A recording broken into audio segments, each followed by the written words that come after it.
Good morning, everybody, and welcome to today's webinar, bringing the latest glaucoma science directly to a patient. My name is Elena Sturman. I am the President and CEO of the Glaucoma Foundation. Thank you so much for joining us today. The Glaucoma Foundation identifies and funds new, innovative research projects with the potential to lead to a cure for glaucoma and the reversal of blindness.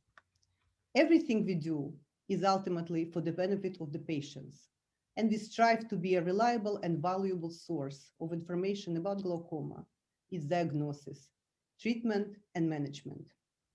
Each year, we hold educational events such as this one, led by physicians and scientists, and including the testimony of patients in discussions about healthcare, new treatments, and promising research. Among our partners, Board of Directors and Scientific and Medical Advisory Board are some of the world's top glaucoma researchers and clinicians, 5 of whom are on today's panel. Alongside them, 2 glaucoma patients. We thank Santen and the New York Community Trust for sponsoring this webinar. Before I begin, I would like to say how grateful we are to Dr. Gregory Harman for his leadership as the chairman of the Board of Directors of the Glaucoma Foundation for the past 20 years. Dr. Harman is an ophthalmologist with a specialty in cataracts and glaucoma, an associate professor of ophthalmology at Weill Medical College of Cornell University and New York Presbyterian Hospital. Ladies and gentlemen, please welcome Dr. Gregory Harman. Thanks so much, Elena, and welcome everyone. Thank you for joining us today. It is a very exciting time in the area of glaucoma research and treatment. We're now using data, big data, molecular genetics, animal models, nanotechnology, gene therapy, stem cell therapy, and tissue bioengineering, just to name a few. Surgeries and medications in the area of glaucoma are continually evolving.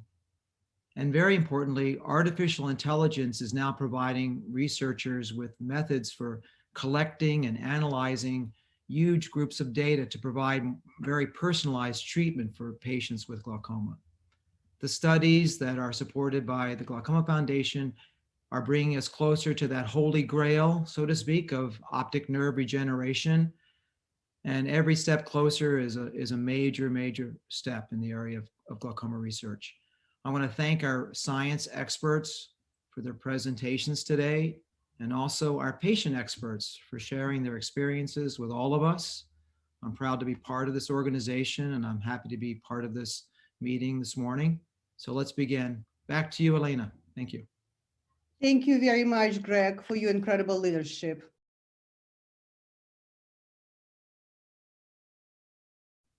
There is enormous value in good communication and trust between a patient and a physician.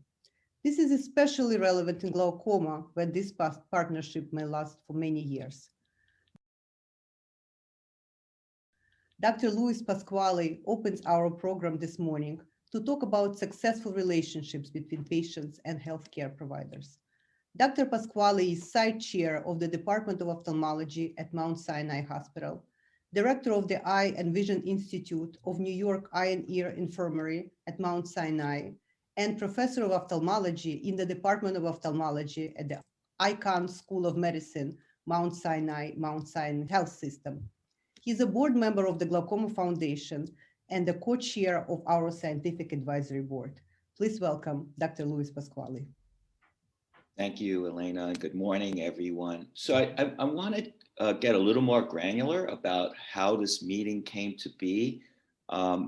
Doctors Liebman, Harman, a few other members of the Glaucoma Foundation, Elena and myself, got together to discuss how we could better serve glaucoma patients. And we all agreed there were exciting things going on.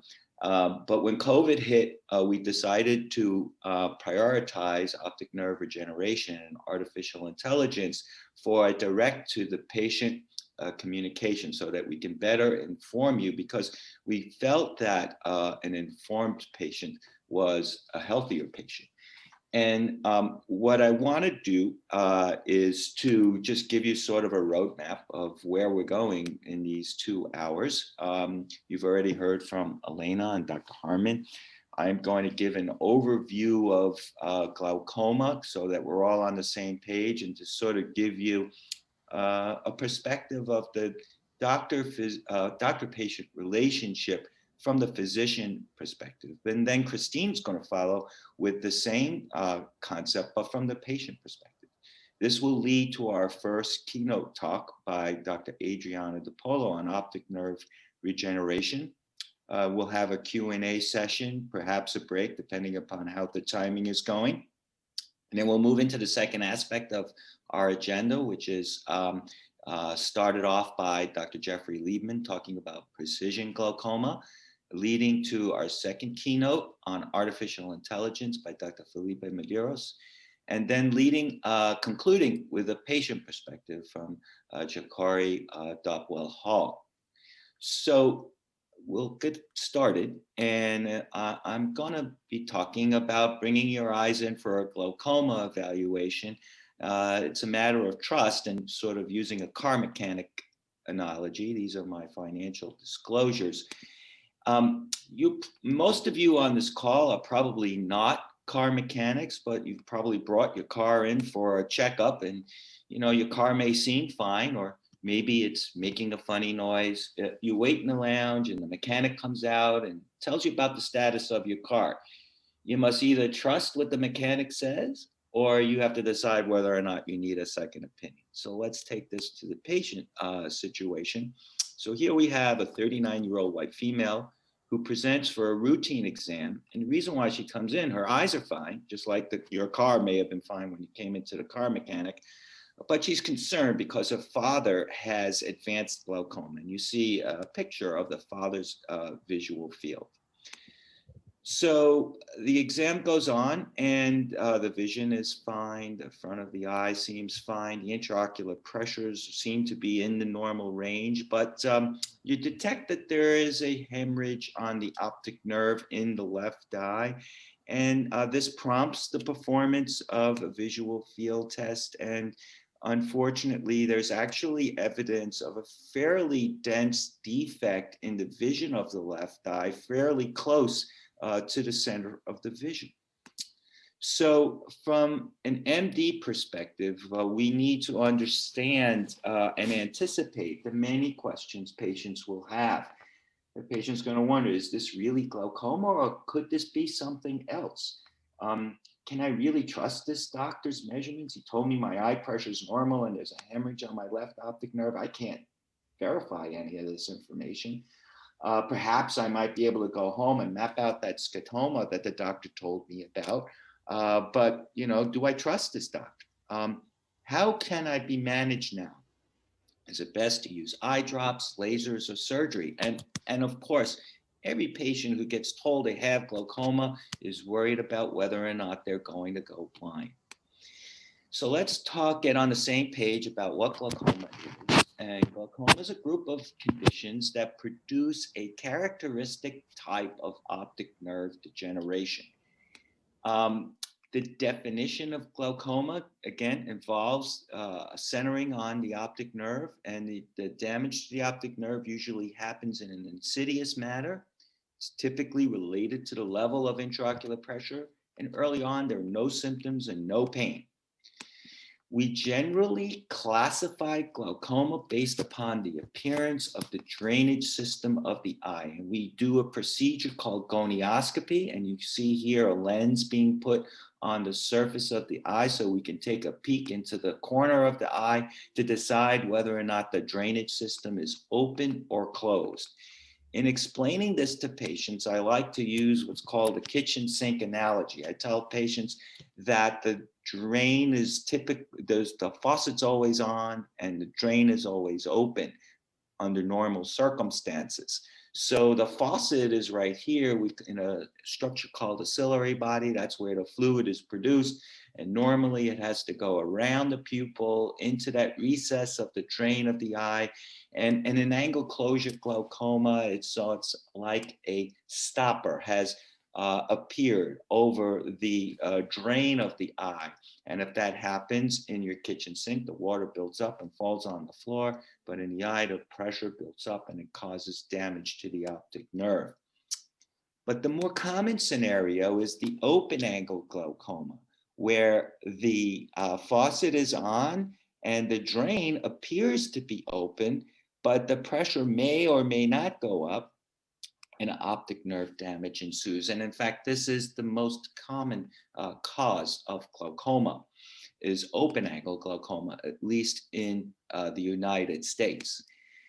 So the most common form of glaucoma is primary open angle glaucoma. It's a leading cause of blindness in the United States and throughout the world. And in order to try to understand this, we basically create a schematic that looks something like this. You're born with a normal optic nerve. And for those people who are destined to get glaucoma, something happens in the preclinical phase. We don't know what that something is, and we're doing a ton of work to try to understand it.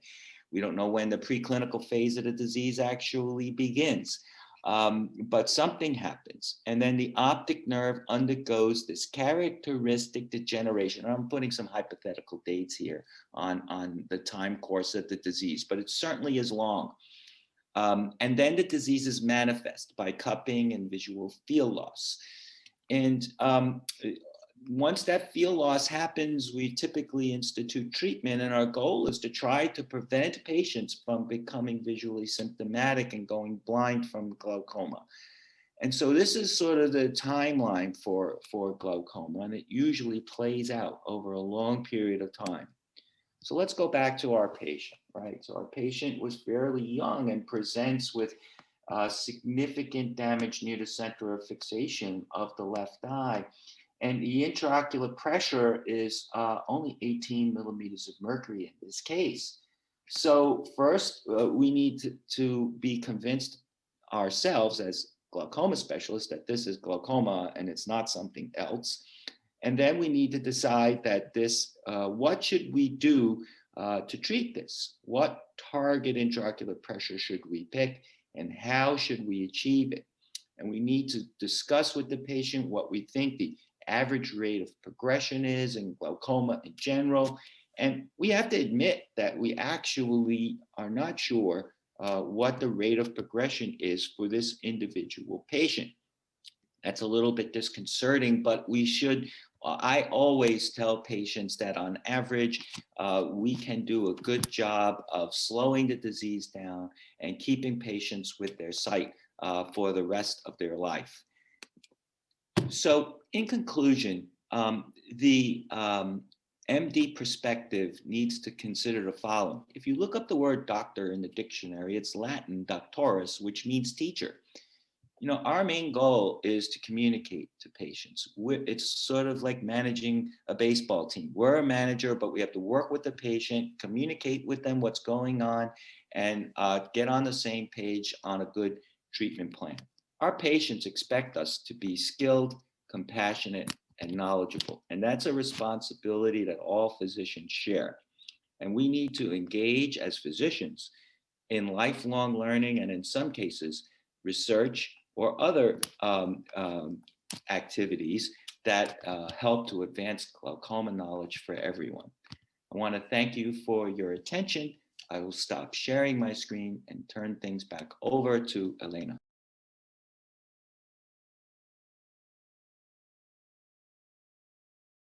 Thank you very much, Lou, to choosing this subject.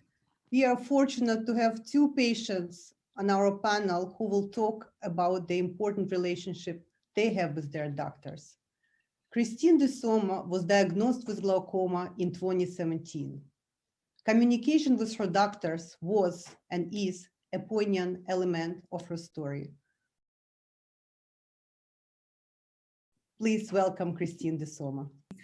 Hi, everyone. I am Chris de Soma, and I am honored to have been asked to participate and share my story with you today. My diagnosis with advanced normal tension glaucoma started around 3 years ago when I made my first appointment with an optometrist. I had been experiencing dry red eye for quite some time, along with difficulty while driving at night and increased blurry vision. Like most of us out there, we put these things off until we can no longer ignore the obvious. And at me, for this point, it was not getting any better.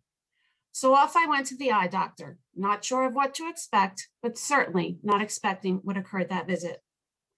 I thought it was going to be a quick, easy fix, maybe some eye drops for the red, irritated eyes, or an eyeglass prescription for the blurry vision. Oh, how wrong I was. When the doctor dilated my eyes and started his exam, I knew right away from the look on his face, something wasn't right. He asked me if anyone in my family suffers from glaucoma, and I told him that yes, my father has been dealing with glaucoma for years. He told me that I had an optic disc hemorrhage in the back of my left eye, which is common in people with active glaucoma. From there, I was sent for multiple tests, which led me back to his office to confirm the diagnosis. His first words to me were, "I am extremely concerned. I am normally not an alarmist, but this is very concerning." Earlier that year, I had gone through being diagnosed with uterine cancer. He proceeded to tell me that I was having a bad year. And all I could think was, really? This is what you're going to say to me? Like it's not obvious. He threw out some big words and treatments, none of which I was familiar with. He told me that we were likely going to become best friends because I would have to visit his office at least every 3 months. And hopefully, in the years to come, I would be able to keep my eyesight. Seriously, this is how you're going to tell me yet another devastating diagnosis. I left his office with a prescription for an eye drop and a pamphlet on how to live with glaucoma. That was it. I remember I cried the whole way home, trying to make sense of what just happened. Thank God for my husband, Carmine, who had to deal with a hysterical wife. And I am pretty sure that all he heard between my sobs were, "I'm going to go blind." My husband has a friend who is an optometrist, Dr. Brian Rosenblatt. He called and asked if we could come in and hopefully get some answers to our questions about glaucoma. Luckily, we were seen the next day. Brian could not have been any kinder. He sat with us for over an hour after running his own tests, which did confirm the diagnosis. But he sat with us and he explained to us what glaucoma was, what treatments were available, but most importantly, he treated me like a person who just received devastating news and not just another statistic. Dr. Rosenblatt recommended that I get an appointment with Dr. Rich, and I remember I was like, "Who's that?" He told us that Dr. Rich was a leading expert in the field of treating glaucoma, and if it were his eyes, he would trust no one else. So off to New York we went to meet Dr. Rich. I remember feeling extremely anxious and nervous walking into the office. Once in, I was taken from room to room, undergoing a series of questioning and tests seen by multiple people. Oddly, I actually started to feel less anxious because I felt like this was a place where I belonged, in an atmosphere where glaucoma was not such a scary word. Everyone was confident and well educated with the disease, so I felt like I was in good hands. When I got to meet Dr. Rich, he was all business, a bit intimidating at first, but I realized he only wants the best for his patients and he demands perfection. And I respected that. When I was leaving his office, I remember he grabbed my hand and he told me, "As long as I am your doctor, I will make sure you continue to see." I felt hopeful. The past few years have been trial and error, trying different eye drops to find which ones best suited my diagnosis of advanced normal tension glaucoma. Eye drops are not a one-size-fits-all, and sometimes the process of trying to figure out which ones best work for you can be frustrating. But I understood that this is what needed to be done to give me the best possible treatment. I also underwent SLT surgery in both eyes, which was highly successful thanks to Dr. Rich. No doubt, having a doctor that you believe in and believes in you is a huge piece to your treatment. I know that there were quite a few times when Dr. Rich would ask if I would participate in different studies, which I was always more than willing to do, because if we all don't agree to try new things, how are we ever going to find a cure for this sight-stealing disease? Over the years, I have witnessed my dad's struggle with glaucoma worsen. He is no longer able to drive, and everyday tasks that most of us take for granted have become challenging. My dad is an extremely proud man, and this has been hard on him. Thank God for my mom, who I always say has the patience of a saint. but not everyone dealing and suffering from glaucoma has that kind of support. This is why research is so important to me. There never was a time when I doubted Dr. Rich in either his treatment plan or his reasoning for research. I always felt that when I was in his care, he had my best interest at heart, and he was a doctor who was truly dedicated to me. This is so vital because if you do not have that kind of relationship, it makes it hard to have hope for the future. I also believe that with the right doctor, it is important that people maintain their regimen of eye drops. I know that there are days that you wish it weren't part of your routine, but that is just what it becomes, a part of your daily life.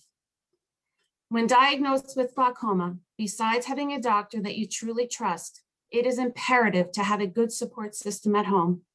My support system is my incredible family. My husband, Carmine, has always been there for me to drive me into the city for my early morning appointments. He has been there to accompany me when seeing Dr. Rich. I feel it is important to have another set of ears and eyes with you because sometimes you can become overwhelmed with the information that is being thrown at you. I know that there have been plenty of times when we have left the office and I would have to confirm with Carmine the information that was just given. Not to mention, he always took me out for a great breakfast. My 3 children, Frankie, Nick, and Claudia, have also been extremely supportive. Claudia, my rock, about a year ago, got in touch with Elena and asked how she could help with the Glaucoma Foundation. Claudia took on a role of fundraising in honor of me. She committed herself to raise $10,000 for the cause by the end of the year 2020. And I think we can all agree that trying to raise money in the year of 2020 was not an easy task. When Claudia told me about the fundraiser, I was extremely touched. She is a beautiful person inside and out. Claudia recruited her brothers to help her reach her goal. Some of the things they did to raise money and awareness were Claudia pledged to run over 100 miles in a month. Nick, for 40 weeks, endured countless fitness tasks and reps to also gain support. Some of these fitness reps included thousands of push-ups, sit-ups, planks, runs, you name it, he did it. Our last and our family favorite was a 1-mile showdown on Christmas Day between Frankie and Claudia. Nick was the commentator of the event, which was streamed live on Instagram. It was hosted on our hometown high school track, and it was a fight to the finish. But in my eyes, they both won. This put Claudia's initial goal over by almost $1,000. I could not be any prouder of my 3 children. They are my world, and my goal is to keep my eyesight forever so I can see them all get married and have children of their own someday. Doctors need to understand how frightening it is for someone to think they can lose their eyesight.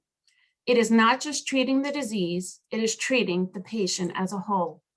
I would like to thank the Glaucoma Foundation and all the doctors who support, treat, and strive to find a cure. Thank you. Thank you so much, Christine. I also want to give shout out to your family, especially to your lovely daughter, Claudia, whom I met, and to everyone who has a loved one with glaucoma, for your empathy, respect, and support. Research into optic nerve regeneration is producing astounding breakthroughs. Most recently, the successful restoration of damaged optic nerve cells from mice. We are fascinated by and hopeful for these discoveries to translate to the human eye. Our next speaker is the scientist on the forefront of this work, Dr. Adriana De Paolo.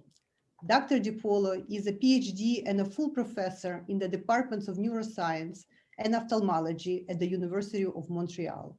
She currently holds a Canada Research Chair in glaucoma and age-related neurodegeneration. Good morning, Adriana. Thank you for joining us today. Good morning, Elena. And first of all, I want to thank Dr. Pasquale and, of course, Elena and the organizers for the kind invitation to be here with you today. It is an honor for me to have the opportunity to tell you about optic nerve regeneration in glaucoma. And I thought it would be nice to start with a little bit of history. And here's a photograph of the famous Spanish neuroanatomist Santiago Ramón y Cajal. He actually is considered the grandfather of neurobiology. And here he is as a young professor in Valencia in his laboratory, which at this early stage of his career was also his kitchen. You can see here the kitchen table, maybe some spices together with the things he was using in his experiments. You might know as well that he went on to win the Nobel Prize in 1906 for his groundbreaking contribution to our understanding of how the brain, including the retina, functions. And I view as one of his most important contributions the fact that he argued that neurons are polarized. So what is that? What does it mean that the neuron is polarized? Well, retinal ganglion cells, which are the neurons that die in glaucoma, as well as other optic neuropathies, such as ischemic and traumatic optic neuropathies, are the quintessential example of a highly polarized neuron. And the reason is that their cell bodies, shown here as these circles here, and the dendrites, which are these ramified processes that extend from the cell bodies, are located within the retina. The axons are forming the optic nerve, which is damaged in glaucoma, and they reach all the way to the brain to connect with cells in this very distal part of visual centers there in the brain. And so I want to tell you that all the information that flows from the retina to the brain is first collected through the dendrites via synapses. And you can think of synapses as the currency of communication between neurons in the brain and the retina. All this information is gathered together, transferred through the optic nerve and sent to the brain, where retinal ganglion cells make more synapses with the cells in the brain. So I'm going to be telling you some examples of recent work that has discovered strategies to promote axon regeneration within the optic nerve. And at the end of my talk, I'll give you an example of dendritic or dendrite regeneration, because as you can see, both axons and dendrites are very important for keeping that circuit functional, the ability to transfer visual information from the retina to the brain so that we can perceive objects and we can see. But first of all, I want to tell you that for thousands of years, we thought that nerve regeneration was impossible. Here's one of the first documents that is a testimony to that. This is an Egyptian medical papyrus discovered by Edwin Smith. This dates from 2500 to 1900 BC. And here's the first documented example of spinal cord injury. It's very well described, and it talks about somebody that has suffered from a crushed vertebra in the neck and can't use his arms or legs and is unconscious. And you can see it's an ailment not to be treated. For thousands of years, we thought that nerves could not regenerate, and that includes the optic nerve as well. Until the 1980s, when Professor Albert Aguayo at McGill University in Montreal, Quebec, actually, I am talking to you from Montreal, and I was very fortunate to have Albert Aguayo be my postdoctoral supervisor. So Dr. Aguayo and his colleagues asked a very simple question. How about if we provide an environment that is good for retinal ganglion cells to grow an axon from the eye to the brain?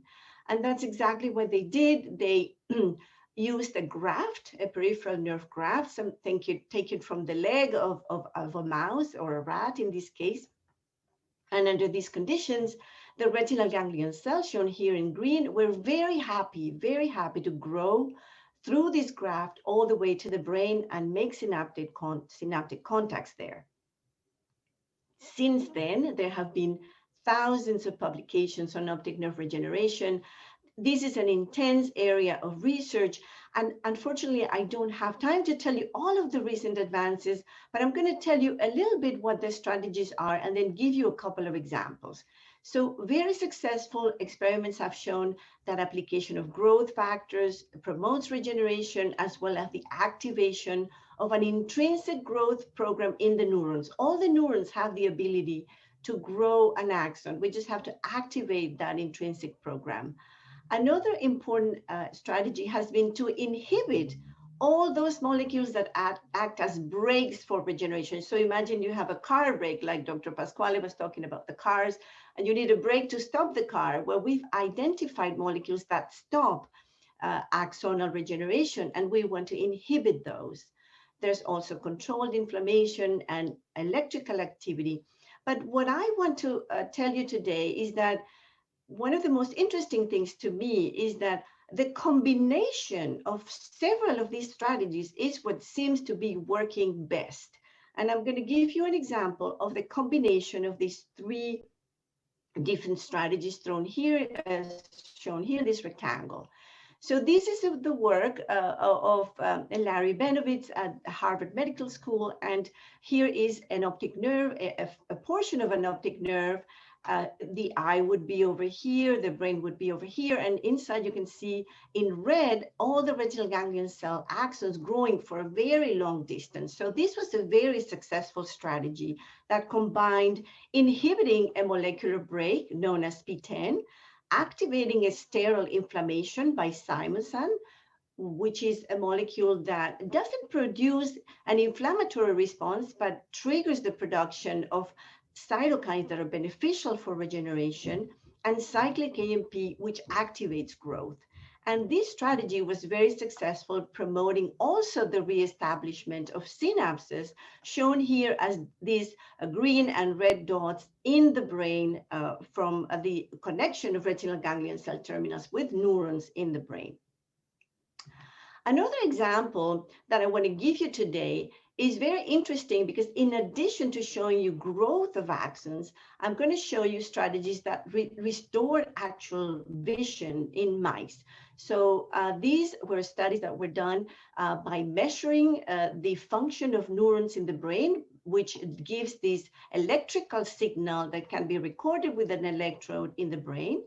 And this study also took advantage of a behavioral response of when mice are exposed to a visual stimuli. So when you have things that objects that move in your visual field, you have the reflex to follow them with your head, and your head moves to look at these objects. Well, the same happens in mice. When we present the mice with these vertical bars that are moving in one direction, the mice will move their head to follow those objects. And that's a measurement that we use in the laboratory for visual acuity. When the axon is damaged and the nerve is damaged, such as in glaucoma, these researchers observe that those electrical activities are lost, as well as the ability to follow those visual stimuli.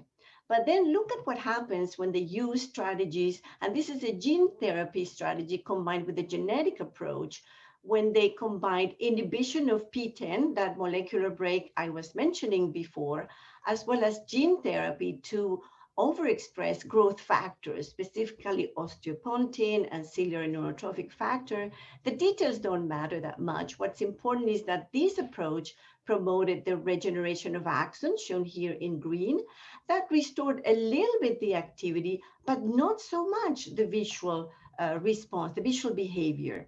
So another component was added into the mixture, which was a molecule known as 4AP, which enhances axonal conduction. And this new cocktail of treatment with a combination of several strategies was then successful in promoting the axonal growth, restoring the electrical activity in the brain, and also the visual behavior in mice. So this demonstrates that there is a lot of ingenuity, and that research shows the ability of these cells to regenerate and restore visual function. Now, I promised you that I was going to tell you a little bit about dendrites.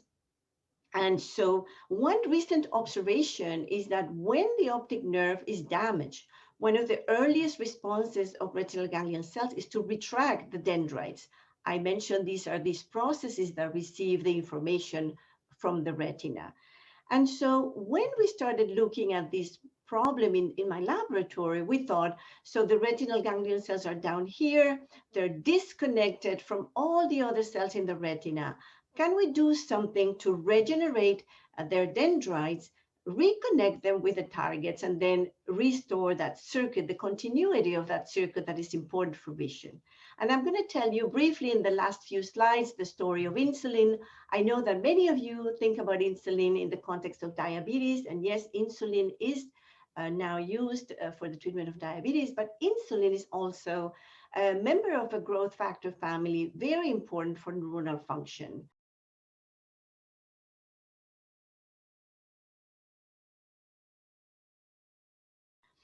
And so we did a study in which we looked at the structure of dendrites. These are also called dendritic trees because they look like trees. This is a mouse retinal ganglion cell where we filled these dendritic arbors to visualize them in 3 dimensions. And then we can reconstruct them and take a lot of information about how they change in glaucoma and what can we do to save them or make them regenerate with the ultimate goal of restoring vision. Then we take these 3-dimensional beautiful trees and we represent them in 2 dimensions as I'm showing you here. So this is the cell body and these are the dendritic trees. And so in this case, we applied insulin as eye drops in mice that had high intraocular pressure, ocular hypertension, glaucoma, a model that we used in the lab, and look at the beautiful regeneration of dendrites that we see in the presence of insulin, which restores all the parameters that we measured, shown here in red with the insulin eye drops. We also looked at synapses because I told you it is important that we restore the ability of neurons to communicate with each other. And so here, the dendrites are shown in red, and each of these tiny little light blue balls is a synaptic complex. And we demonstrated that insulin can restore also the synapses on these dendrites. Lastly, we performed Electro Retinograms, which is a functional test used in the clinic to measure retinal function. The details don't matter very much, but just to say that we focused on components of the electroretinogram that reflect activity of retinal ganglion cells, and we found that insulin was effective at restoring the amplitude of its responses, which told us that the activity of the retinal ganglion cells and the function of the retina, as well as probably the optic nerve, was restored. So just to leave you with a couple of take-home messages, I've shown you that combination strategies that are effective at promoting axonal regeneration, that retinal ganglion cells can regenerate dendrites and synapses. And I gave you the example of insulin eye drops, which we've shown are very potent at restoring retinal ganglion cell function by promoting dendrite regeneration. So overall, it is believed in the field, there's intense research in this area, that regenerative therapies show promise for optic neuropathies, including glaucoma. So just to end, I want to thank everyone in my laboratory. It's a fantastic privilege to work with this group of people, my collaborators, the funding, and most importantly, thank you for your attention. Thank you for this wonderful presentation. I know that our audience has some interesting questions for you, and we are going to get to some of them now. Our first Q&A session will be moderated by Dr. Jeff Liebman. Dr. Liebman is Shirley and Bernard Brown Professor, Vice Chair of the Department of Ophthalmology, and Director of the Glaucoma Division at Columbia University Medical Center. He's a member of the Board of Directors and member of Scientific Advisory Board of the Glaucoma Foundation. Good morning, Jeff, and take it away. Thank you, Elena. And first of all, thank you to our speakers during this first session. I also want to point out to the audience members that you're able to submit questions to the panel, and we'll sift through those as they come in. Thank you to those of you who also submitted questions in advance. We're really not going to be able to talk about specific problems that individuals have. There are far too many people on this call, so we'll stick to some general principles. I'd like to start with you, Chris, if I may, because I found your comments very poignant and heartfelt. And I think that most glaucoma patients do feel the same way, that they're lost when they first arrive and they gather more information over time. You're very knowledgeable now. What are your main concerns now, perhaps about your family, and what your diagnosis might mean for them or your children? Well, obviously, like I said, my children are my world. So when I was first diagnosed, my main concern was obviously because my father has it. My grandmother had glaucoma. So I know it runs in my family. So obviously I was very concerned about my children. I made sure that they all went for an eye exam to make sure that they were all clear, and they were, which I was very happy with, but they will continue to go yearly for their checks. And I always try to tell people now, since I've been diagnosed, how important it is to go and get your eyes checked, even if you have no symptoms of anything, because I feel I waited way too long in my life to go get checked. And if I had gone earlier, I probably wouldn't have as much vision loss as I do now today. So, you know, it is very important that people go get checked early on in life. Right. So Lou, can you speak to that a little bit? Who should get screened for glaucoma, and how does that occur? Well, I think that people with a family history should be screened as early as possible. Jeff, I've seen kids as young as 11 years old develop what looks like primary open-angle glaucoma.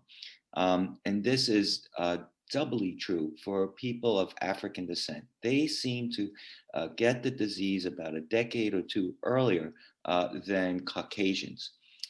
So I think that is really key, is to get in as early as possible so that you can be screened for the disease. We hope that we can get to a day where we could do a blood test that will tell you exactly when you should be screened for glaucoma by an improved understanding of the genetics. And that's happening, but it's not quite ready for prime time. So when the patient comes to the office, is it just checking the pressure, or what else does the doctor have to concentrate on in order to make this diagnosis? It is key to look at the optic nerve, both clinically and as well as with structural testing. So again, that optic nerve is that telephone cable that's connecting the eye to the brain. And Adriana showed us how she's trying to get those connections to work between the eye and the brain. And so we need to clinically look at the optic nerve, because damage can happen at any intraocular pressure. And you know, we have learned over time that the optic nerve is extremely complex. When we're looking at the optic nerve, you can think of it as like a pipe, and we're really only looking at the front end of the pipe. And so it's sort of hard for us to sort of get a complete picture of the health of the optic nerve. So something has developed called ocular coherence tomography, which all of us who are clinicians know a lot about. It takes a CAT scan of the optic nerve, and it gives us much more detailed information, and it can really help to confirm that there is a diagnosis of structural damage to the optic nerve. And of course, we like to confirm this by doing a visual field test to see if there are correlations between what we're seeing structurally and what the functional consequences of that structural damage. So I would say that looking at the optic nerve both clinically and with this ancillary tool called OCT is of critical importance in diagnosing glaucoma. So when a patient comes to the office, they're confronted with all these tests, visual field tests, OCT tests, pressure checks, and so on. Felipe, I don't know if you could address this, perhaps. Maybe you could unmute. You're an expert in progression. How do we normally determine whether a patient is progressing? Hi, Jeff. Thanks. Yes, it can be challenging to detect change over time because of all the variability that these tests have.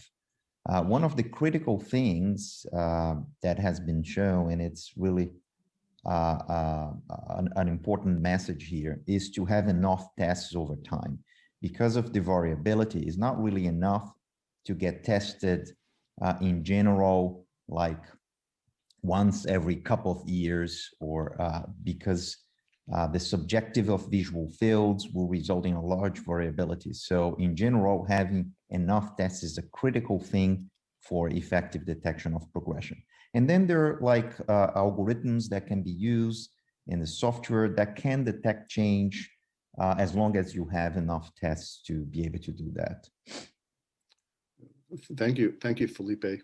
most of us always think of the care of glaucoma involving just reducing the pressure, and perhaps there are other ways to deal with glaucoma progression and trying to slow it.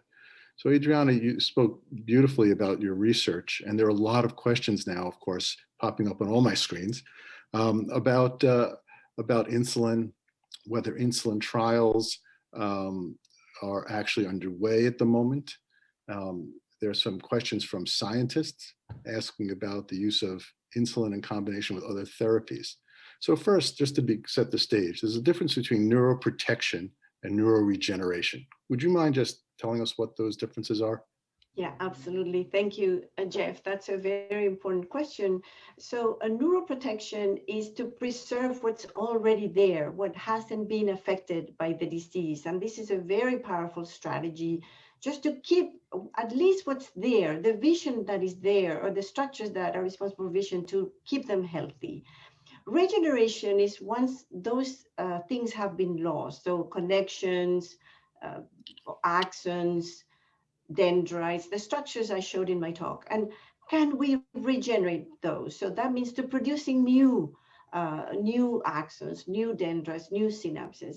It also applies to stem cells that are being tested for transplantation. So there are many studies using stem cells that are differentiated into retinal ganglion cells and transplanted into the retina. Those cells have to produce new axons that have to reach all the way to the brain, and dendrites. So those are the two main differences, Jeff. Thank you. Can you tell us a little more about your work and whether some of this work is in animals or whether it's in humans, and what can we expect in terms of timelines? There's a great deal of interest, of course, in regenerating vision.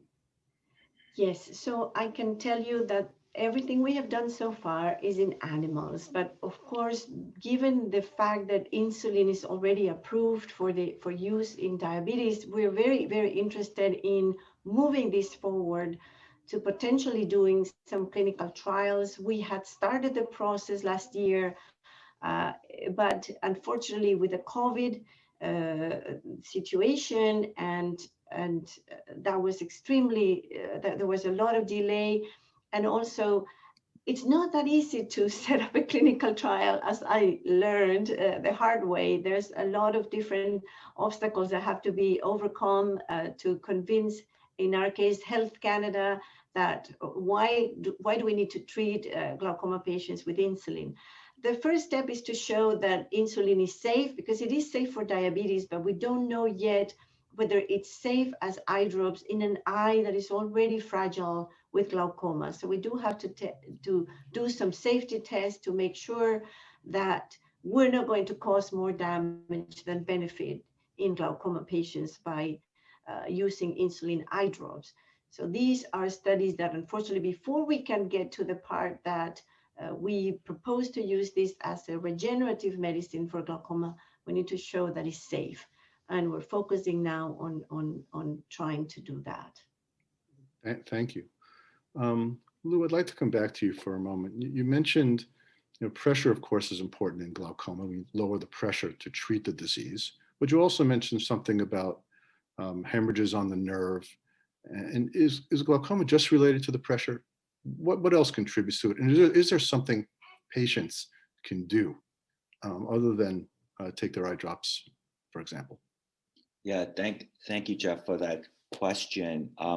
Hemorrhages, I was intrigued by Chris's comment that was the presenting sign, one of the presenting signs of her disease, that she had a hemorrhage on her optic nerves. And there's been a long debate on what causes hemorrhages on the optic nerve.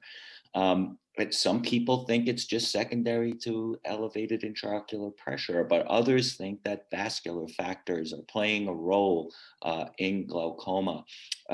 Chris had mentioned that she had uterine cancer, and we think that somehow estrogen could be driving the ability of blood flow to be maintained to the optic nerve, and that is somehow contributing to glaucoma. There's so much research that needs to be done in that space.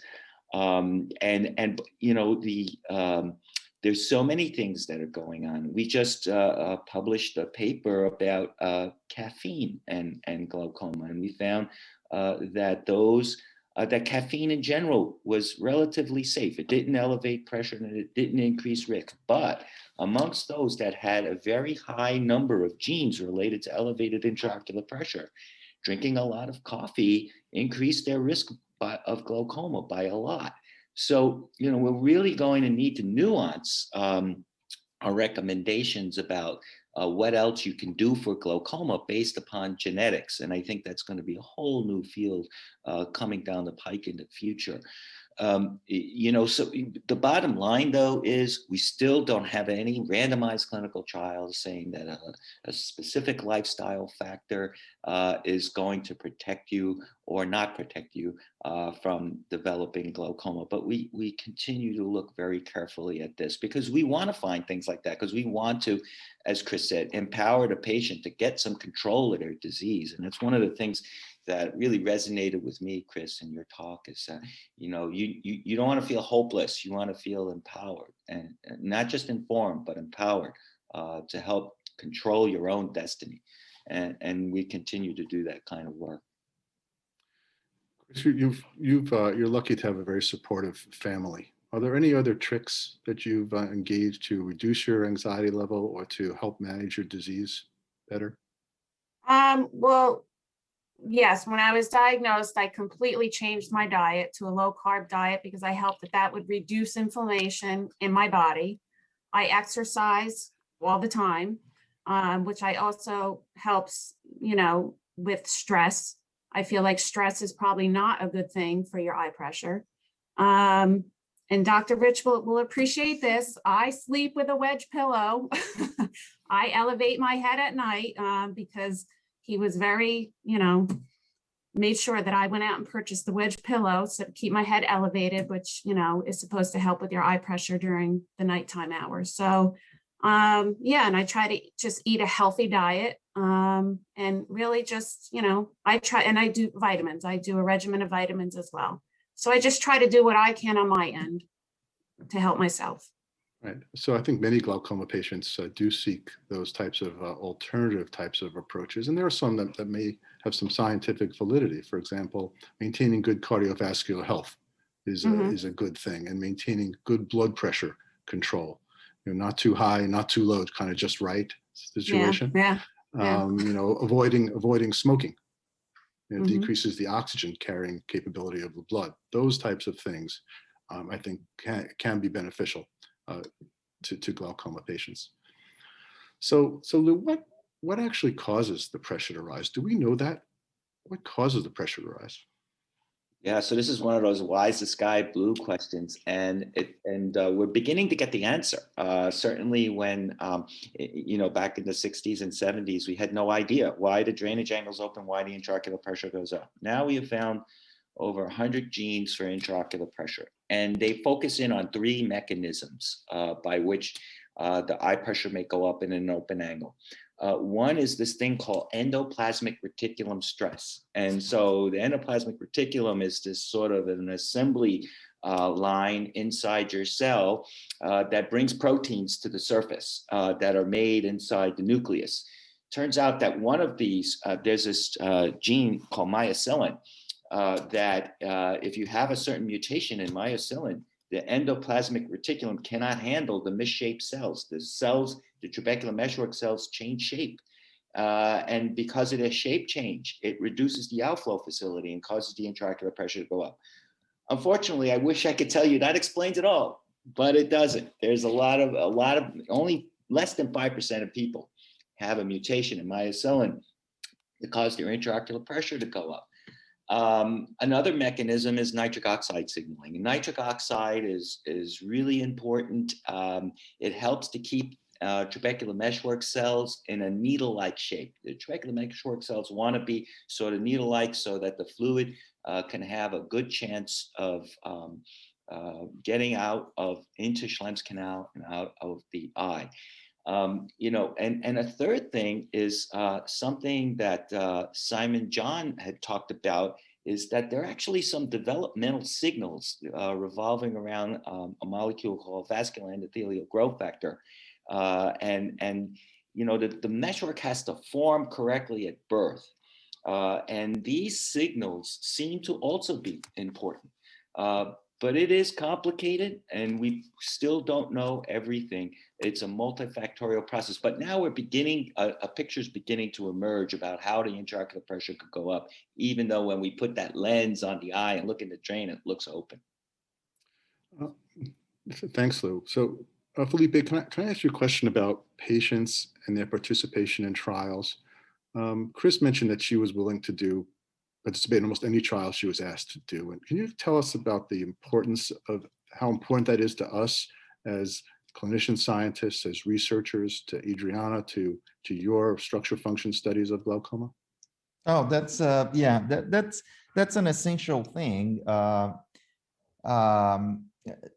Again, science only evolves from those types of trials. Okay, we can have sometimes brilliant ideas, but unless we take them and we test them and we assess them, we won't be able to prove whether we are right or wrong. So I am very grateful for the patients who participate in the trials that we run. We have lots of trials investigating different types of tests in glaucoma, different types of new tests for imaging, visual function. One of the things that we investigated, I was just talking about, is exactly the idea of how many visits you need to have, how many tests you need to have over time for better detection of progression. And of course, all the area of treatment and how to test new drugs. And so it is essential to count on the participation of patients. Thanks, Felipe. Greg, I have one last question. There are several of them. I'll try to wrap them into one for you from the audience. Patients with glaucoma also have other eye conditions. They have cataract. So how do you make decisions as a clinician when you're faced with a patient with glaucoma and other conditions? Does that affect your decision-making when you're talking, let's say, about cataract surgery? Thank you, Jeff. It absolutely does affect your decision-making. You know, it's very common for cataracts and glaucoma to coexist. You know, the same aged, older patient typically has glaucoma of significance and the cataracts are developing. And now, yes, interestingly, many glaucoma clinicians say that taking care of a person's cataract is probably the safest glaucoma surgery that's out there. And it's really not untrue, because by taking someone's cataract out, there's about a 65% chance that just by doing that alone, you can lower the intraocular pressure.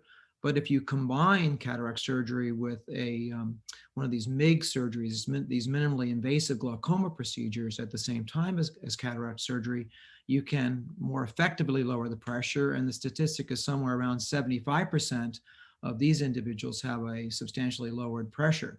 So yes, it's addressing the cataract is really helpful in many forms of glaucoma. It's very helpful in exfoliation type glaucoma and in those people who have anatomically compromised angles. You know, if someone has a very narrow angle and you can remove their cataract, which has thickness to it, suddenly their angle is open and they can have a much lower pressure. So yes, dealing with the cataract and is really a way to better manage glaucoma often. Okay, great. Thanks very much. It was a very common question from the audience. Well, I'd like to wrap up this panel by thanking everyone for your comments. Thanks to the audience for your great questions. And I'm going to return the program back to Elena.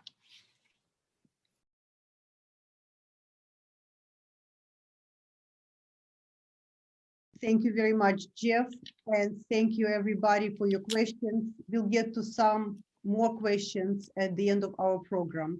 And now I would like to welcome Dr. Jeff Liebman as our next presenter. Jeff? So I'm going to speak a little bit about what I like to term precision glaucoma. And it's using science, you know, to enhance care. You've heard about some of that science from Adriana earlier. But the reality is we live in an unprecedented age of discovery where basic science advances in our technology. You've heard from Lou about OCT, which many glaucoma patients have had performed in the office. How we translate that basic science into new treatments, in novel interventions. How we've learned to use telemedicine during the COVID era to keep in touch with our patients. You'll hear about artificial intelligence and machine learning and the impact that it's having on our understanding of glaucoma and how it might impact our patients from the next speaker, Dr. Medeiros. A lot of this leads to individualized treatment. And that's what precision medicine is all about. It's about personalizing care via screening, diagnosis, and treatment. First, a little bit just about technology. The advances in technology are just astounding. Some of the images that we obtain with OCT describing the optic nerve, the more damaged patients on your left, more damaged eyes on the left compared to the right, are just quite astounding. And those advances allow us to precisely diagnose the disease. But as I mentioned, I want to concentrate on precision medicine and its role in diagnosis and treatment. So what is precision medicine? Well, in the United States, there's a nationwide precision medicine initiative. That initiative was started in 2015. It was launched at the White House. It searches for creative solutions to complex problems like glaucoma. And it tries to utilize prevention and treatment strategies that take individual variability into account. One size does not fit all, as we all know. As I mentioned, it uses science to enhance the care. It really applies genetics, proteins, technology, our understanding of these concepts and these fields, incorporates them into treatments and potentially diagnostic technologies that make life easier for us to diagnose the disease and to treat it. So advancing knowledge is absolutely transforming medicine. We have a much better understanding of the genetic underpinnings of disease. This drives better treatment, and there's no better example than the development of COVID vaccines.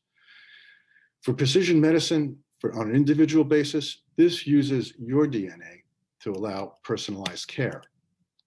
As I mentioned, in 2020, the year we all want to forget, and now into 2021, the development of the COVID vaccines, the two in use right now in the US, are based on messenger RNA. This is related to genes. It uses gene-based information to prime the body to prevent the disease. Well, how does this actually work in ophthalmology? You might look at this image very quickly and see these little spike proteins, almost like spike proteins on the outside of this adenovirus, not the COVID virus. This is a way that we can insert new genes to cure disease. And actually in the eye is the first place where gene therapy has been approved. It's a drug treatment called Luxturna. You might have heard about it.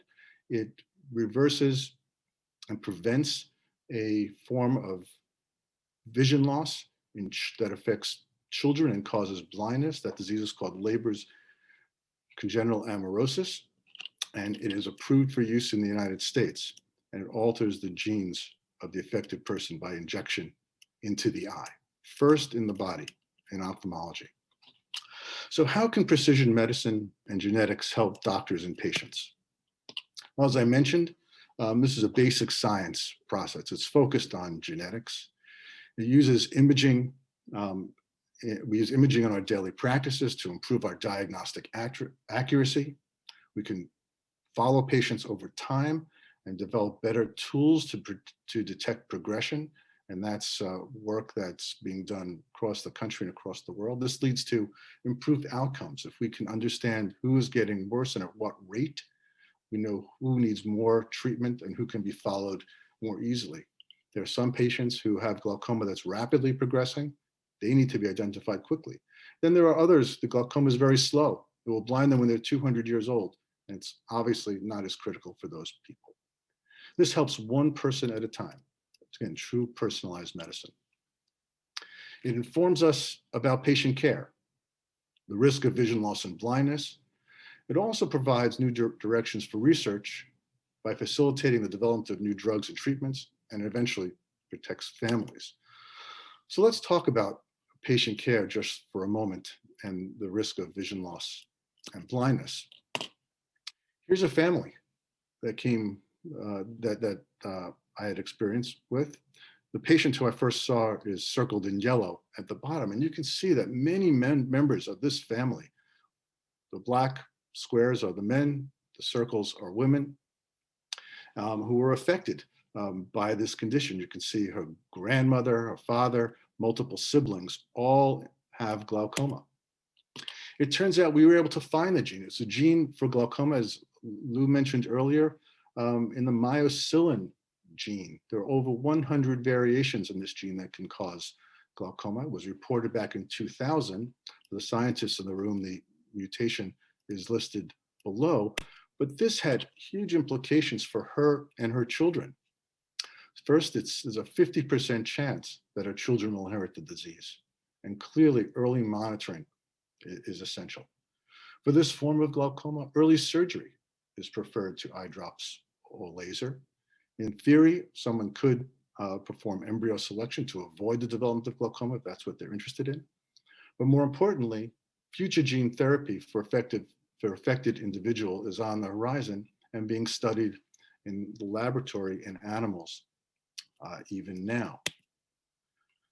Lou mentioned there are many genes that have been identified. There are greater than 20 that can cause glaucoma. In fact, there are probably hundreds that might increase the risk. And these are just some of those disorders and genes that have been identified. Well, what does this genetic information do? And as you've heard, we depend on our patients to help us by participating in trials, by donating blood samples, donating their time and effort to long-term projects that allow us to perform this research. Here's one example of a very novel therapy that involves this little rod-like structure that has cells within it that have been genetically modified. That little rod is placed inside the eye. And inside that rod, there are the little cells that are contained, and they produce all sorts of proteins. This one in particular creates a protein called CNTF, which encourages nerve cells to continue living. It's a live signal, tells them to stay alive. And this is very important if we want to protect the nerve cells that are in the eye. A researcher by the name of Simon John, who was formerly at Jackson Laboratories in Maine, but now at Columbia University, developed mouse models of glaucoma and learned that mitochondria, a little powerhouse of the cell, is one of the first things to be damaged. That led to genetics research to document the genetic pathway and the use of a vitamin to try to moderate that. This has now been transferred into human clinical trials, where we hope to be able to protect nerve cells against death. That neuroprotection step is the first step towards saving nerve cells in a way other than lowering intraocular pressure or in concert with lowering intraocular pressure before we get to the regeneration that Dr. De Paolo has described to you. And lastly, precision glaucoma protects families. This is critically important to us. When we apply genetics in the field of clinical genetics, this is called applied genetics. It's a complicated process because your genes are complicated. You have tens of thousands of genes. So we have genetic counselors that understand the role genetics can play, that help patients better understand the disease process and how they can use this information. Patients often contribute their blood samples. We use informed consent to help them participate in trials so they can understand their testing options and the risks and benefits that are available to them. We also want to make sure that they get appropriate genetic testing. We can't test for most of the glaucomas yet. But that is all coming thanks to research that's ongoing here and abroad. There's plenty of information available to patients out there by the Glaucoma Foundation and other institutions that's readily available for the education of patients.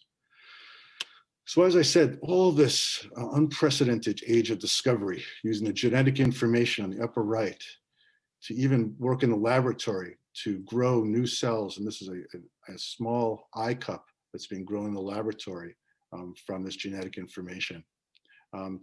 All of this will revolutionize our field. So 10 years from now, for sure, precision glaucoma is going to be a reality. We use genetics for precise diagnosis, tell us about the risk of progression, and planning for individual patients to develop a treatment plan that allows them to protect their vision for a lifetime.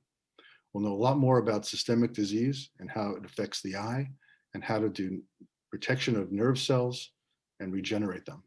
And we hope to rehabilitate people with low vision through advances in technology. So I'd like to thank you for your attention and turn the program back to Elena.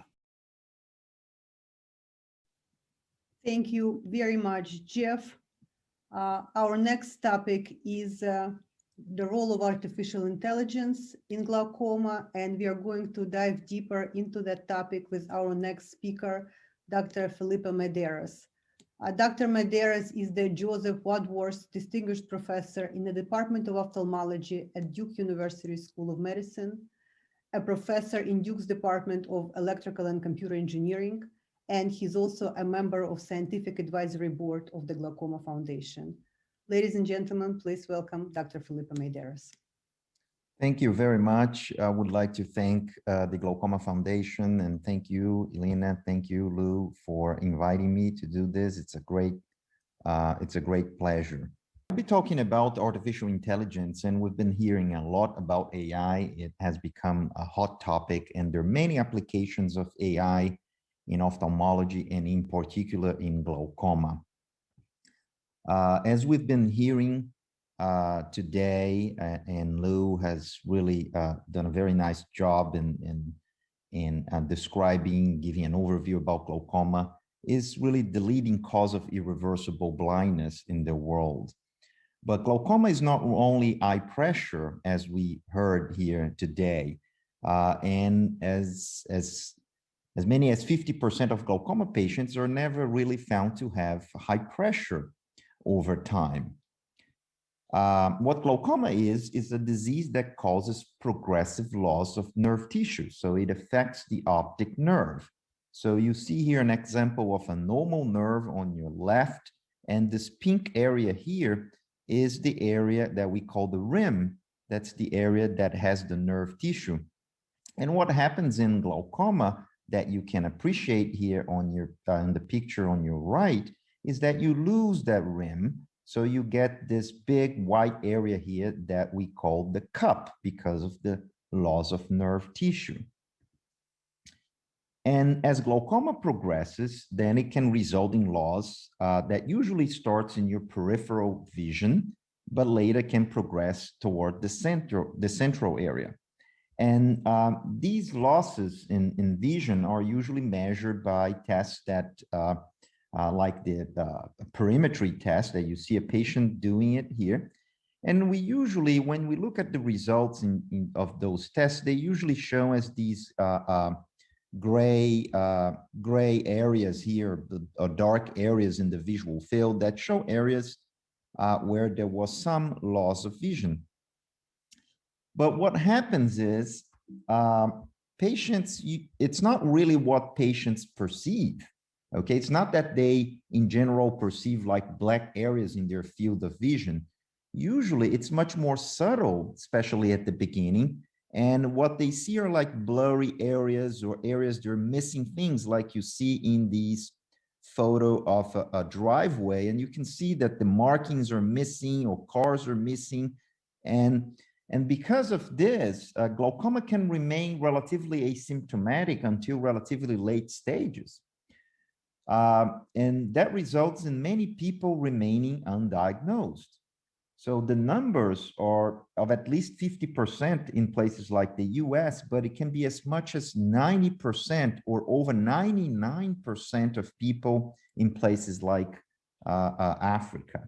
So it's a huge public health problem with the aging population as well. The treatment, as been said here, is effective, but must be started early on. So diagnosis of glaucoma can be very challenging. The disease can remain asymptomatic. There's a large variation in how the optic nerves look like. So even though it's a disease of the nerve, it can be challenging for a clinician to detect it early on. These are all examples of normal nerves that you see here. And also eye pressure, if it's done for screening, can miss the diagnosis in more than 80% of the cases. So where does then artificial intelligence can help us? So one of the first descriptions of the applications of artificial intelligence in ophthalmology was for detection of signs of diabetic retinopathy on fundus photographs. And the investigators found that actually if you train an AI algorithm to detect diabetes in the back of the eye, it actually performed very well compared to clinicians. So what is artificial intelligence? And you've been hearing a lot about deep learning, which is a type of artificial intelligence. Deep learning actually dates back to the 1940s, surprisingly. And it has been known for many different names like cybernetics or neural networks. But the more recent wave has started in 2006, thankfully to improvements in the algorithms and computational resources.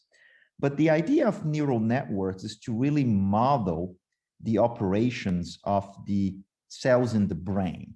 Okay, so the cells in the brain, as Adriana has shown, so they collect some electrical signals, process them, and then transmit to another cell. It's like an operation that the cell does. So in these neural networks, you have sort of like collection of mathematical operations, but you have many of them. Each one of them is relatively simple, but because you have so many of them, you can actually do very complex things. So essentially what these networks do is that they map some type of input, in the case, let's say a photograph, to an output. For example, does it have diabetes? Yes or no? And then you train these networks. Initially, you give lots of examples where you tell them, look, this is diabetes. This is no diabetes. And then later you test it to see if it has learned. And this learning process occurs by modifying the operations, these lots of operations. It modifies them so that it can learn from its mistakes until it performs very well. And deep learning is just like these neural networks, but they are very deep. They have lots and lots, millions of those operations. So they can do very complex things. For example, the algorithm that you have on your cell phone that recognizes your face is based on deep learning. Autonomous driving, like self-driving cars that we are starting to see, they also recognize people and the road and things like that. That's all based on deep learning as well. So, but why do we only have deep learning now? So, as I said, there's been a lot of improvement in computational power. So computers were just too slow to train those networks. And we also had a lack of large data sets. Now that we have big data, we have internet, we can electronic medical records, we can collect a lot of information, and that has helped develop these algorithms. In terms of specifically for glaucoma, there are many different applications of deep learning. Screening, diagnosis, predicting who will develop glaucoma, as well as detecting who's going to get worse. I'm not going to have time to cover all of them, so I will give you an example of a particular application that I find potentially very powerful. We've all been hearing about how difficult it may be to detect glaucoma and screen for glaucoma. So if you want to do a populational screen for glaucoma in a population, you need a test that is inexpensive. that is widely available, that is also highly accurate and easy to apply. So when clinicians see a patient in clinic and we look at an optic nerve and say, oh, is this glaucoma or not? There's some tests that we do, as Luis Pasquale was saying. One of those tests, as he mentioned, is optical coherence tomography, which obtains like a very detailed image of the back of the eye, and it can quantify the amount of nerve tissue that is in the eye. So as I said, glaucoma results in loss of the nerve tissue. So what OCT does is that it can quantify that loss of nerve tissue. The problem with OCT is that it's very expensive. It requires trained technician, and it's definitely not available in most locations. We have, as an alternative, we can obtain pictures of the optic nerve. And cameras are relatively inexpensive. They're easy to use. And nowadays we can obtain photos even with portable cameras that can get pictures, like when coupled with a phone, pictures of the optic nerve. So, but how can we then use AI to try to get more accurate information from photographs to diagnose glaucoma? So this is work that we published recently where our idea was to try to use AI to look at a photograph and try to obtain predictions of the amount of nerve tissue as it would be given by an OCT. So as I mentioned, we need to first train these networks. So how did we train these networks? Well, we had over 30,000 pairs of photos and OCT results from the same eyes. So then we trained the network to go recognize from the picture, from the fundus picture, from the optic nerve picture, then give a prediction of what the OCT result was. And after it's trained, and that training can take a long time, but after it's trained, we can then test. We give a photograph and we ask for, oh, what would be the amount of nerve tissue in this photograph here? And we can compare to the precise amount that is given by OCT. And we do that in a separate sample of eyes. And as you can see, we found that we could achieve a very high correlation between what was predicted by the AI algorithm and was actually the true value given by the OCT. So I'm going to show you just a couple of examples of this. So this is an optic nerve of a normal eye, okay? And the OCT measurement was 107 microns, which is the unit that this is given.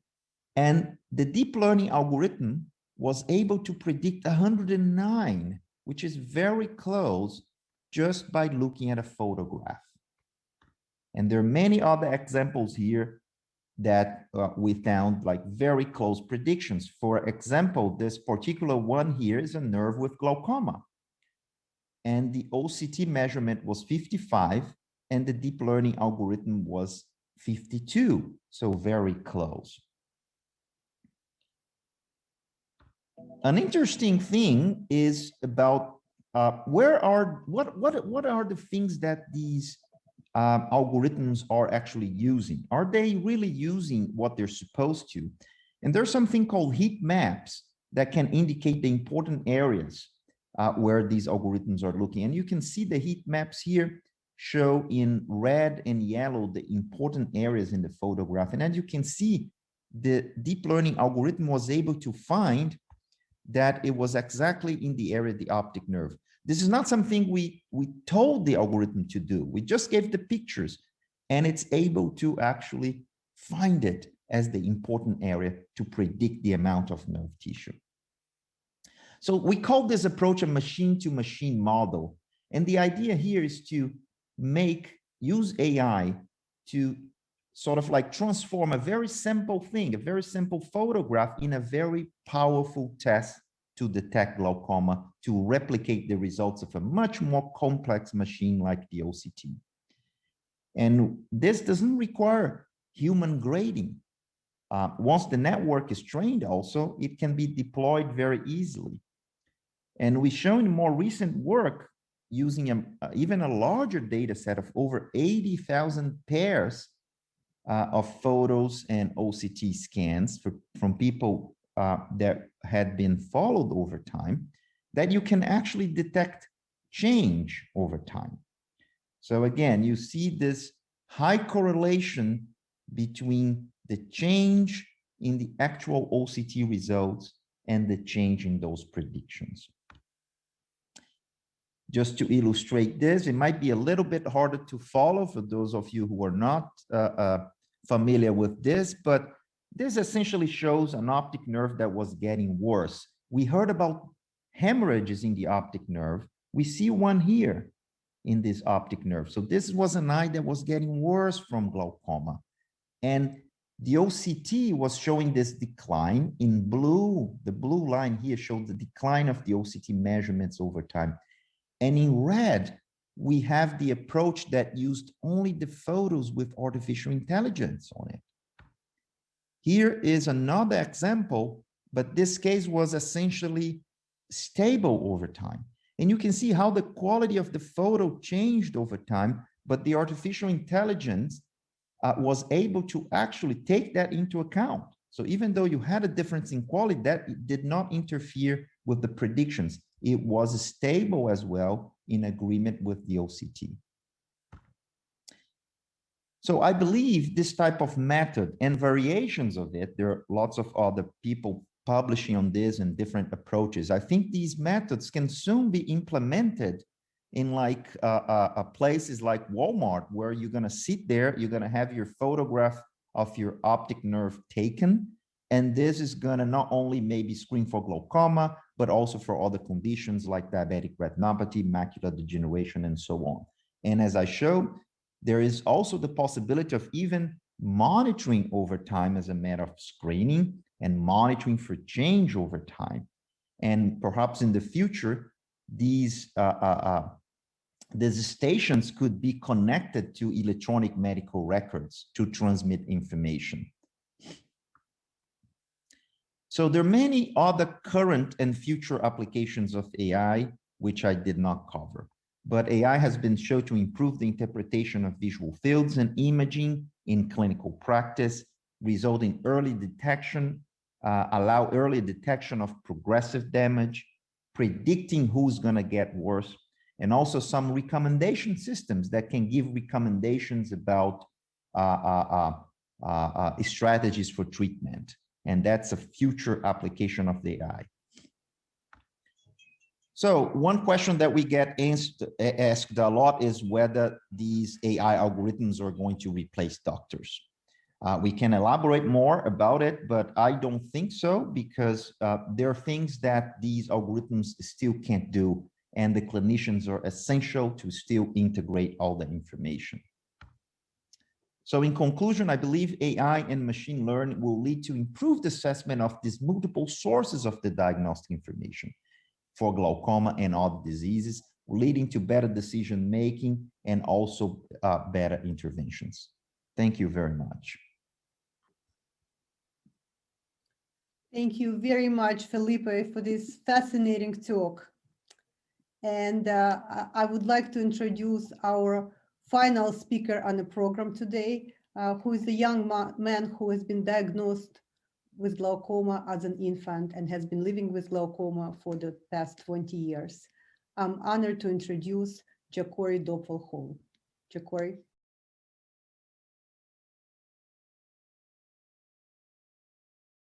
Good morning, everyone. I would like to thank the Glaucoma Foundation for inviting me to speak as a panelist this morning. Now let's talk about eyes, the only organ that allows us to see, the only organ that allows us to sense light, the only organ that allows us to visualize the world around us and create images in our mind. 20/20 vision, perfection, the path to a bright future. What were to happen if you had a vision for your future, but you were born with a condition that made that dream seem impossible? My name is Gregory De Paolo, and I was born with primary congenital glaucoma. This is the story of how I was able to defy the odds and accomplish my dreams that most would deem impossible with my condition. As many of you know, glaucoma is a serious eye condition that causes major damage to the optic nerve, and if left untreated, it can cause blindness. Childhood glaucoma is so rare that it only affects 1 in every 10,000 infants. On the 1st of April 2000, that just one infant happened to be me. Unfortunately, there are no first signs of glaucoma in a newborn baby, so when I was born, the doctors thought I was completely normal. Luckily, my glaucoma was discovered and diagnosed at an early age. At 6 weeks old, my parents took me on my first out-of-state trip from New York to visit family in California.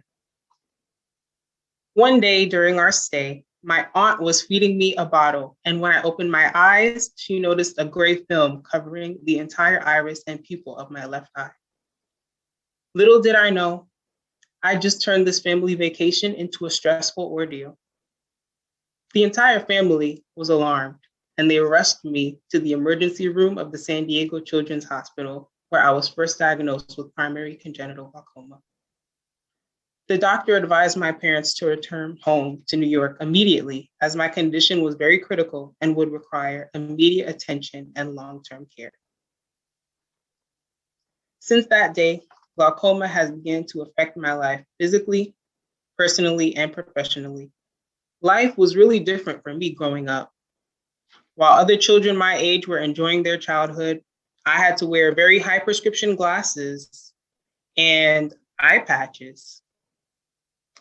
I was a little artist with a passion in drawing and painting, but I wasn't aware that my glaucoma could put that in jeopardy. When I was old enough to go to school, I had to miss some of my favorite classes for early morning ophthalmologist appointments at the New York Eye and Ear Infirmary.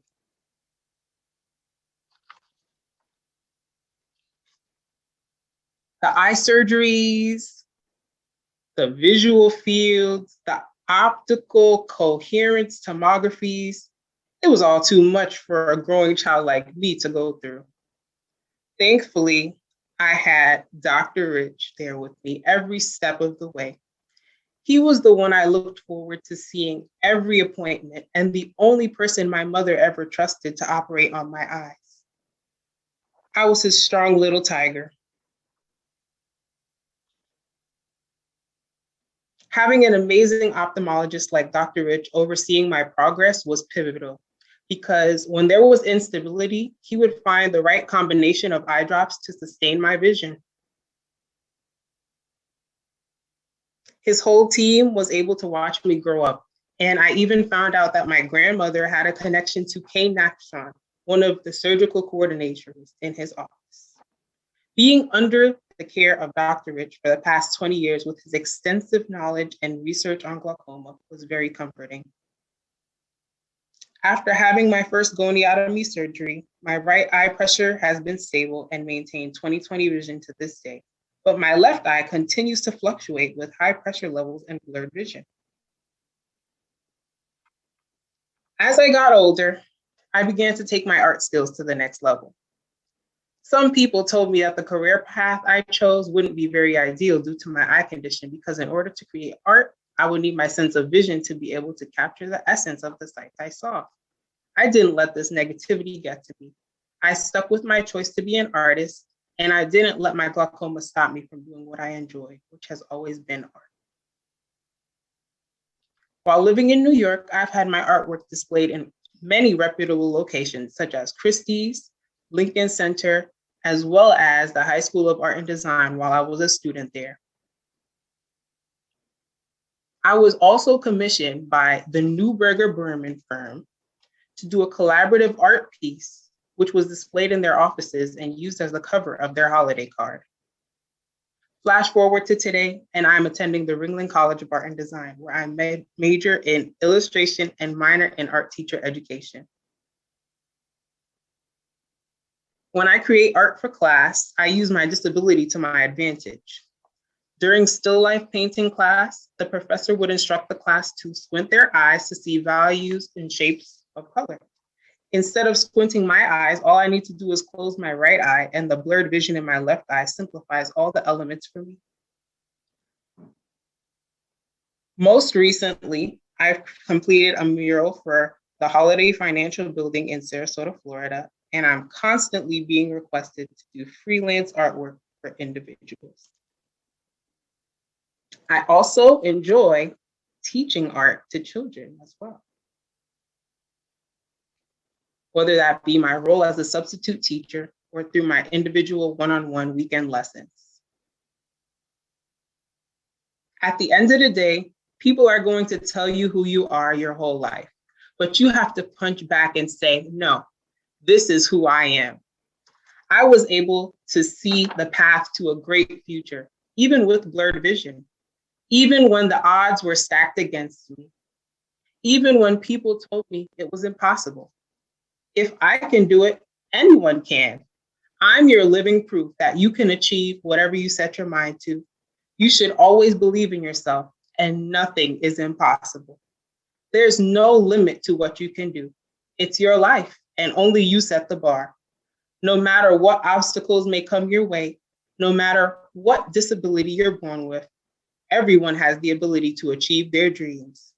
Having the right doctor, a supportive family, and an organization like the Glaucoma Foundation working hard every day to find the cure makes glaucoma the least of my worries. I may not have the perfect vision, but I definitely have the perfect vision to success. Thank you so much, Jacori. We are so proud to know you, to know that you've been in such good health throughout your life, and we applaud your success in a career that some thought would be too challenging for anyone with vision loss. Now we'll hold our final question and answer session. This session will be moderated by Dr. Luis Pasquale. Thank you, Elena and Jacori. That was really inspirational and outstanding. And so I'd like to start my first question for you, actually. And I suspect you would tell us there's nothing that you couldn't do despite your visual disability. So let me rephrase the question a little bit differently. What would be the hardest thing that you had to come up against in trying to achieve what you have achieved in your life? The hardest thing that I could basically, whenever I wanted to draw something, I had to use the eye that I had the best vision in. And I could never really see from my left eye the same way I saw from my right eye. So when I was drawing, there was always that, it wasn't that same connection that other people have to their artwork, because I have like half of my eye sees it and half of it sees it blurred. So I would never really have that full connection with my piece the same way other artists do, because I have that half vision. Thank you. And I would say this, Jacori, as glaucoma specialists, we've become very interested in what the impact is of glaucoma on activities of daily living, but we focus mostly on older folks, people who are, in adulthood and beyond. There's very little data on how glaucoma impacts teenagers, for instance.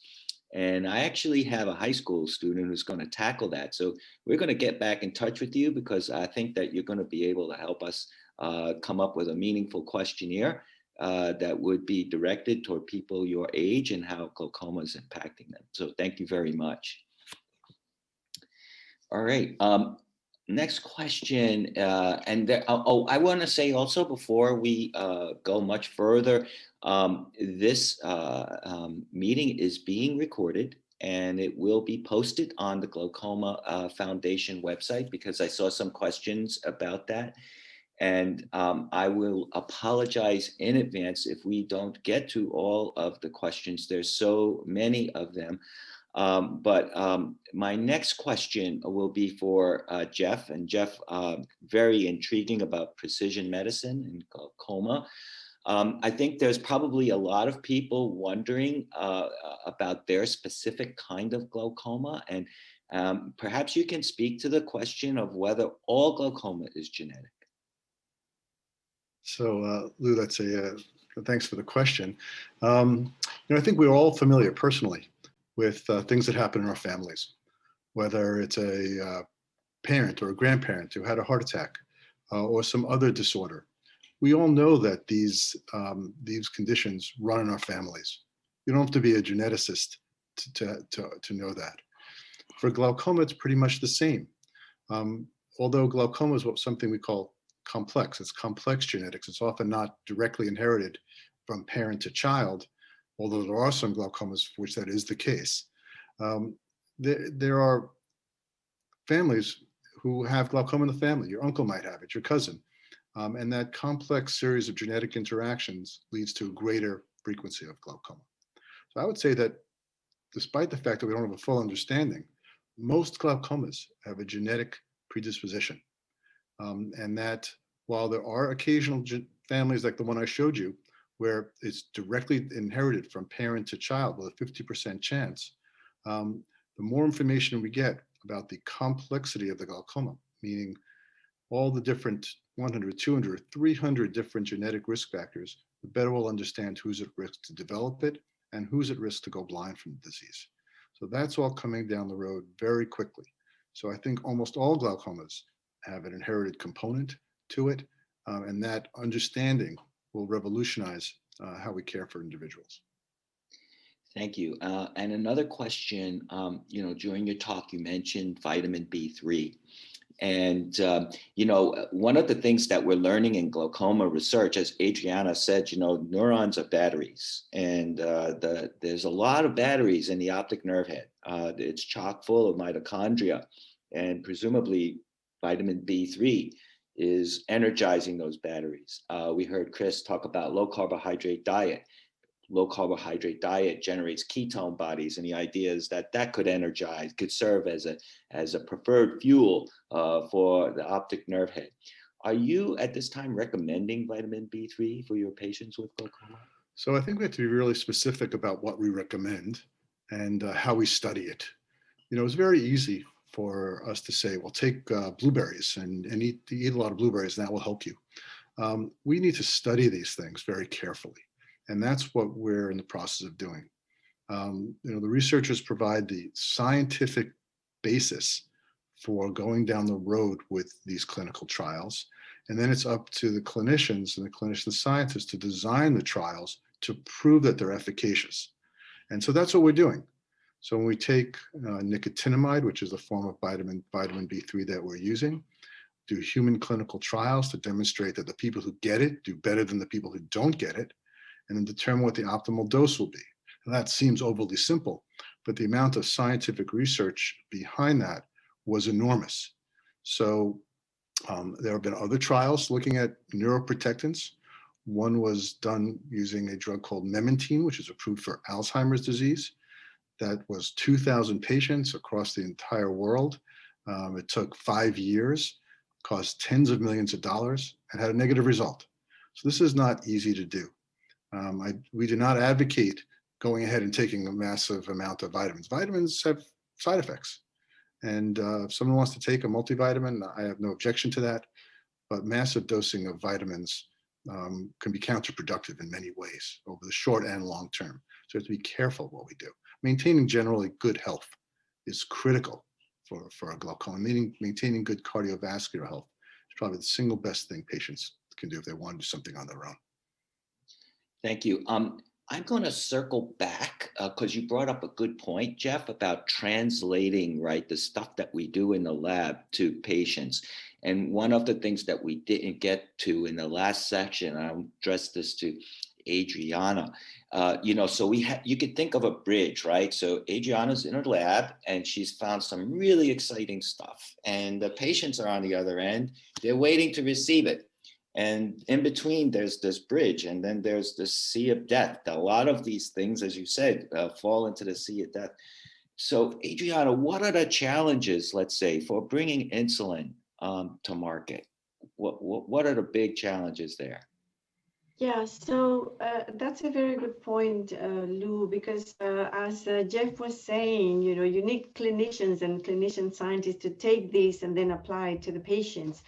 Before that, we have to have approval, so regulatory approval by the FDA or Health Canada in our case, and that's the first step. So me as a scientist, I feel a little bit like a fish out of water trying to do this and trying to rely on my clinical colleagues to do it.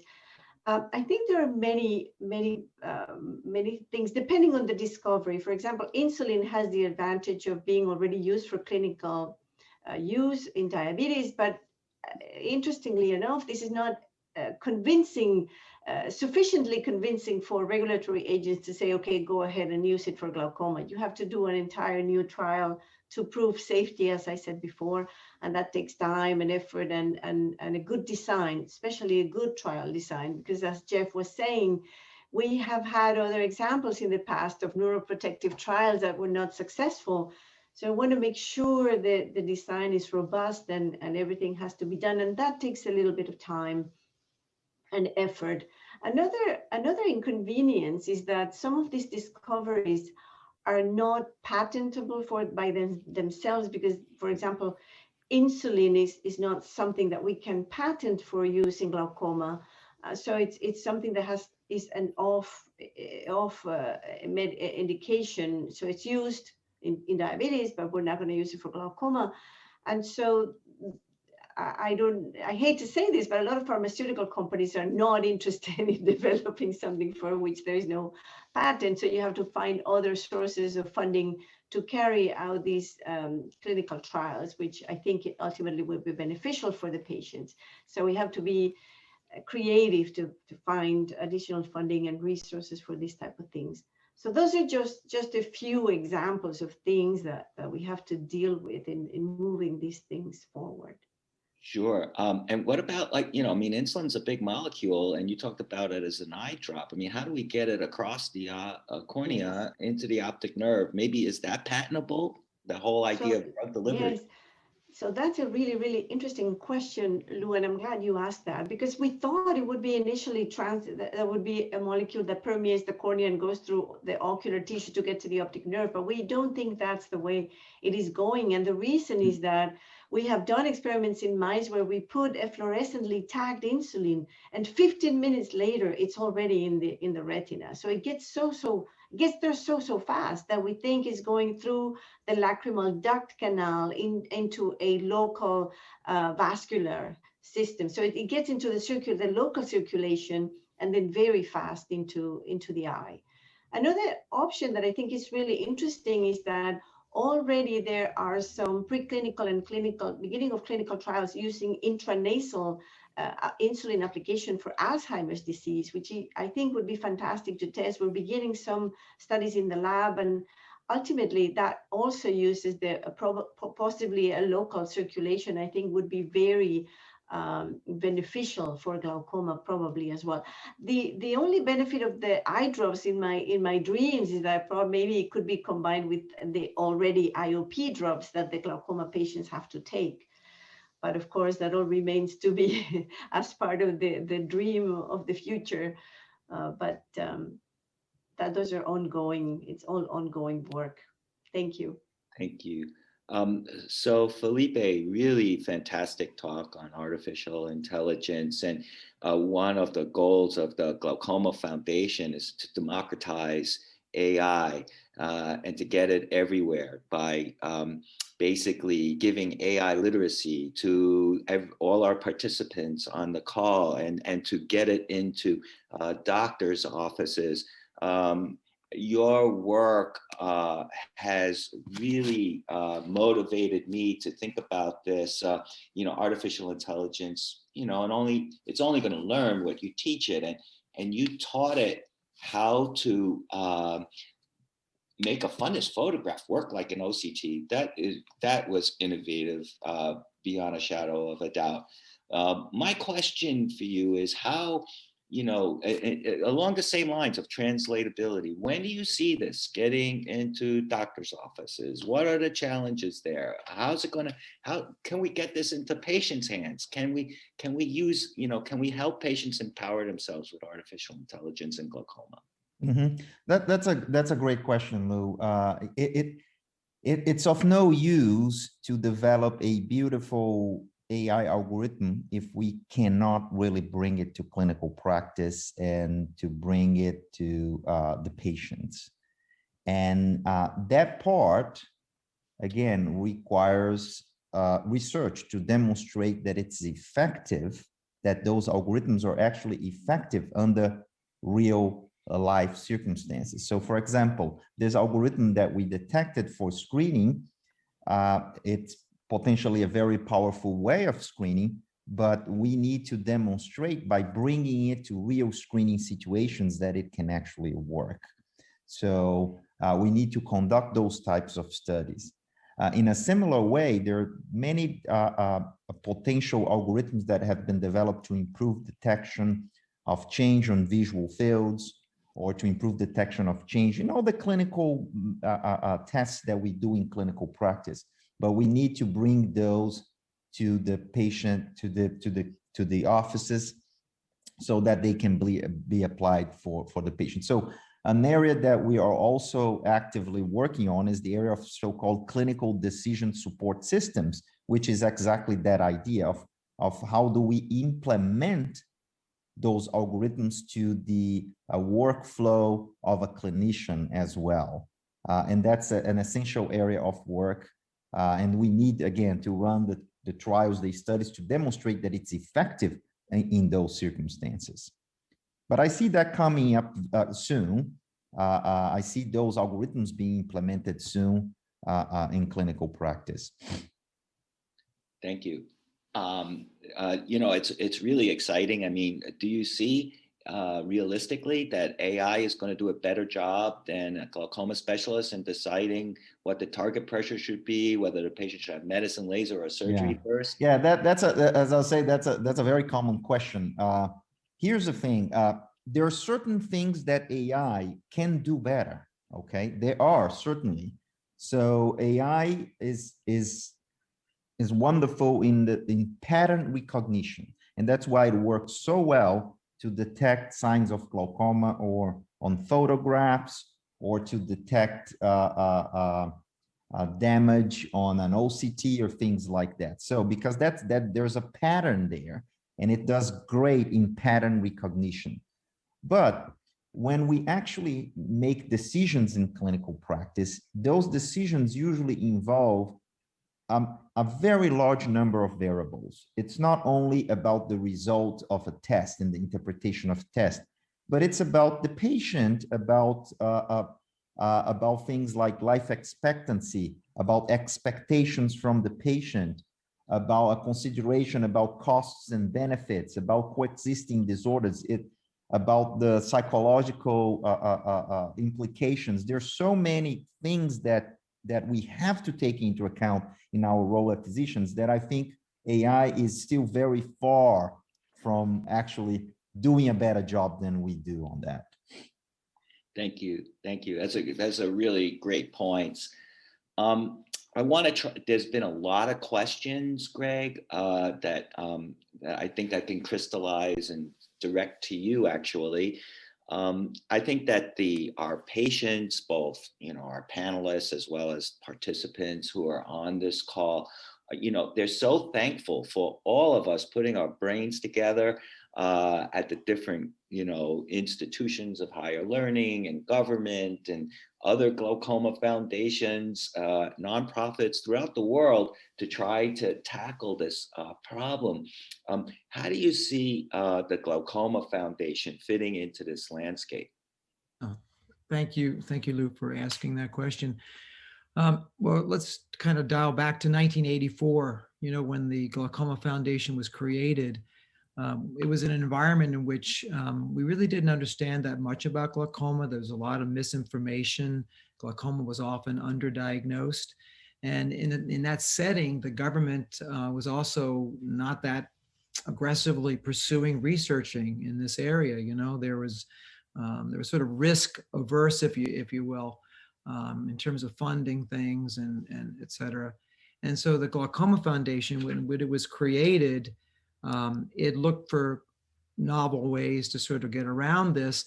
And with a team of scientists and Dr. Rich's, you know, intelligence and everything he knows, this foundation started. And basically, money was raised to find seed money to reach out to researchers with unique ideas and to fund these ideas. And so that's, the foundation started in this way and has grown to do this on a much larger scale. It's really important the foundation continue. We've come up with other ways to further this. And one of the things we're doing now is we've decided to raise money and reach out to philanthropic individuals, often with glaucoma or not. And we are going to link researchers who are experts in a certain area that a certain individual, philanthropic individual, is interested in. And by linking those individuals with the funding and with those people who really know what they're doing in that certain area, we can really dig deep into certain areas of glaucoma research. So the foundation is continuing to fund cutting edge research and getting the seed money together, but in addition, we're going to target the funding toward areas that are of particular interest to individuals that the scientists feel are really important. I think that's it. Thank you. That's very exciting, mapping out some new innovative approaches. I see we're heading to the top of the hour, and unfortunately, I think we have to end a question and answer session here. I want to thank all of the panelists for their wonderful presentations. I think I'm energized by what I've heard, and I'm going to turn it over to Elena for some final comments.